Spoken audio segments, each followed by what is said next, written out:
Back again at the ocean. Is it the ocean? Not really. But it's salty water. Yes. And it's so different from last time. This is high tide. Yeah, the tide is very high. We've never seen it that high before. So No we'll seals. see. No seals.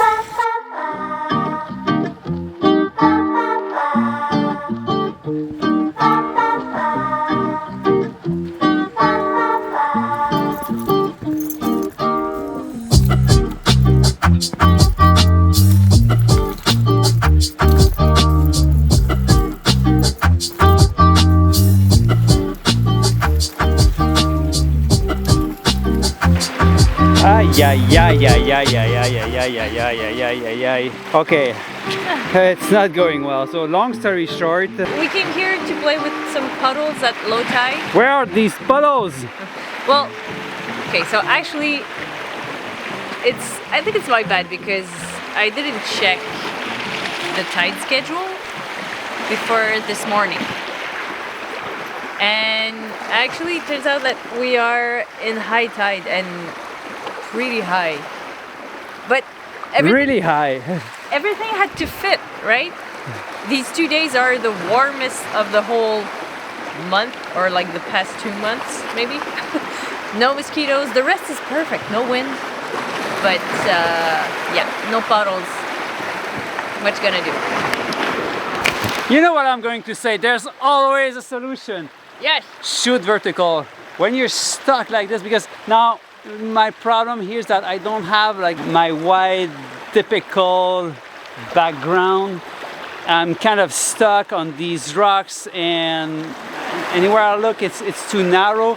So what I'm going to do is simply to shoot vertical and hope to get something, because you see, this is my best option so far, but it's too high, going too high over there, and it's hard to make a good composition with these rocks. But if I go a bit lower, okay, check this out. Now I'm going to go vertical, and boom, I have something. Now I'm saying that, but I'm not even sure it's going to work. So focus. Yeah, I'm not sure it's going to work, but we'll try that anyway. That's our only option, because Yeah. it's already very dark. Why are we late again? Okay, so shooting vertical tonight at 24 millimeters and maybe 35, and shooting video at 50. So A lot of things. a lot of things. Let's go.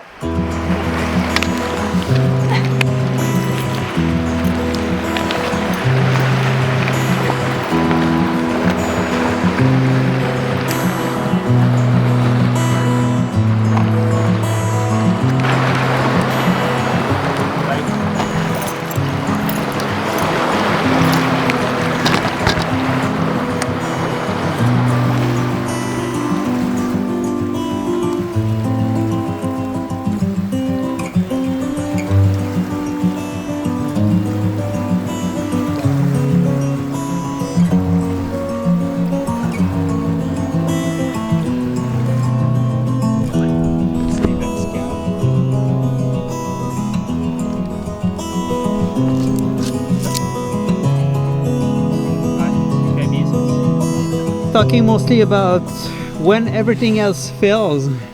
That means you're stuck. That means you're stuck. That means you don't have the composition, the dream composition you were looking for. Yeah, the composition doesn't work. The clouds are not in your side, or there's no cloud, or there's a glow on one side and everything is unbalanced.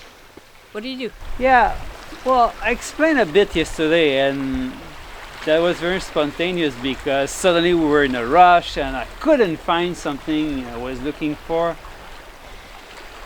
I think a lot about the composition. Of course, I really want things to be balanced. And what does it mean, balance? Like, if you look at your picture, like, is it heavier on one side? So what I had yesterday is big trees on one side, and that was creating like a huge shadow going up. But then the glow of the blue hour was on the same side.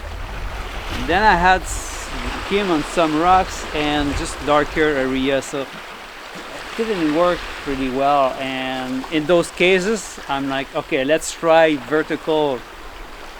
And it was much better, but I didn't have enough distance between you and the camera. That means like if you would go further away, you'd be in the ocean. On the other side, I was in the ocean. So and things are changing so quickly. Here, that's our shooting spot for tonight. Look how beautiful it looks. But in 20 minutes, it might be flooded a bit too much, and we might be stuck here until tomorrow morning.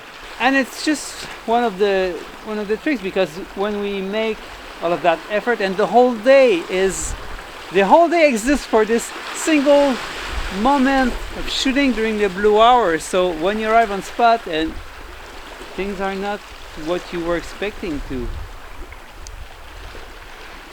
that's one of the solutions. And the other one is to just shoot with a black background, but then you have to wait a little bit more. I've already talked about that, or I will talk about it. It depends which video comes first. I might cut that part. Yeah, and the other one that you mentioned in another video as well was to change the focal length. Oh, right, and that was right here. It was here a few years ago. Yeah, so shooting that direction, and the tide was very low. So over there's a glow of the small city, and I was shooting at 85 millimeter because I was in a similar situation with the glow of the city that was very strong. Yeah. and I couldn't get a good composition with the glow here and the mountain going up here. Everything was very unbalanced, so I zoomed in at 85 millimeters. So that's the third trick. That's the third one. That implies that you have enough space, actually. Yeah. Like that you can go very far from your subject and be on the same level, ideally. Yeah, exactly. So that's one of the solutions if you have these conditions. Otherwise, if you need to stay close, I think vertical is the answer.